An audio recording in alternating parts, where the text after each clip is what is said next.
మనకు కావాల్సిందేంటి? కరెక్ట్ పరిపాలన అంటే పేదల్ని బాగా చూసుకునే వాళ్ళు కావాలి. నిజమైన లీడర్ ఎప్పుడవుతామంటే పేదల కష్టాలు బాధలు తెలుసుకున్నప్పుడే.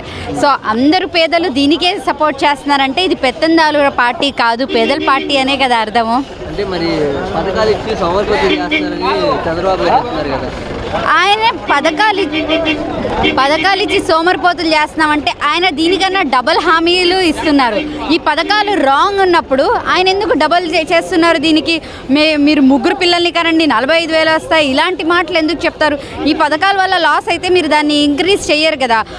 ఒక్క మాట చెప్పండి, చంద్రబాబు నాయుడు గారు ఉన్నప్పుడు ఏదన్నా చెప్పుకునే పథకాలు ఉన్నాయా? మన రాజశేఖర రెడ్డి గారు పెట్టినవి 104 కానివ్వండి, ఆరోగ్యశ్రీ గారి అలాంటివి, మన జగన్ సార్ తీసుకొచ్చిన వాలంటీర్ పథకాలు, ఈ వాలంటీర్ పథకాలని 10,000 జీతం ఇస్తా అన్నీ ఆయనవే ఫాలో అవుతున్నారు. కానీ ఆయనకంటూ తీసుకొచ్చినవి ఏమన్నా ఉన్నాయా? లేవు కదా. అంటే ఓన్లీ వైసీపీ కార్యకర్తలకి పథకాలు ఇస్తున్నారు, ఇంకెవరికి? ఇట్స్ అబ్సల్యూట్లీ రాంగ్ థింగ్ అనమాట. కార్యకర్తలకు ఏమీ కాదు, ఎవరు వెళ్ళినా. అంటే ఇప్పుడు ఒక మనిషి అండి ఆ ఏరియాలో ఉంటున్నారు, మీరు కంప్లైంట్ చేయండి. ఒకవేళ రాకపోతే మీరు కంప్లైంట్ చేయకుండా కొంతమంది మీడియాలోకి వచ్చేసి మాకు అవసరం లేదు అని చెప్పి ఇలా మాట్లాడుతూ ఉంటారు. వాళ్ళని ఏం చేయలేం కదండి. ఇక్కడ మరి ఎంపీ ఎవరు? ఆబ్వియస్గా అవినాష్ రెడ్డి సరే హ్యాట్రిక్ కొడతారు.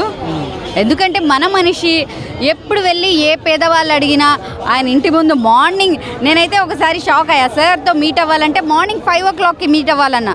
ఏ పొలిటీషియన్ నిద్రలేస్తారండి అంత తొందరగా లేచి పేదల కోసం లైన్లో నుంచుంటారా అనుకున్నాను. రియల్లీ మనకి ప్రాబ్లం ఉంది అంటే అవినాష్ గారి దగ్గరికి ఎర్లీ మార్నింగ్ వెళ్ళినా సరే ప్రాబ్లం సాల్వ్ అవుతుంది.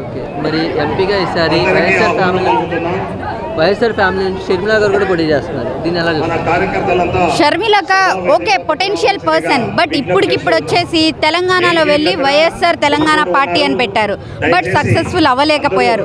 ఇప్పుడు రీసెంట్గా వచ్చేసి కాంగ్రెస్ పార్టీ నాది అంటున్నారు. ఏ కాంగ్రెస్ పార్టీని అయితే మా నాన్నగారిని చంపేశారు ఇలాంటి మాటలు మాట్లాడి అదే పార్టీలో జాయిన్ అయ్యి అదే పార్టీ నుంచి ఎంపీగా పోటీ చేయడం వల్ల అయితే యూజ్ అయితే ఉండదండి. కాంగ్రెస్ పార్టీ వస్తే ప్రత్యేక హోదా వచ్చింది కూడా అంటున్నారు. వేరే పార్టీస్ వస్తే రాదా? ఓన్లీ కాంగ్రెస్ వల్లే సాధ్యం, అది కాంగ్రెస్ ఇస్తుంది అంటున్నారు ప్రత్యేక హోదా.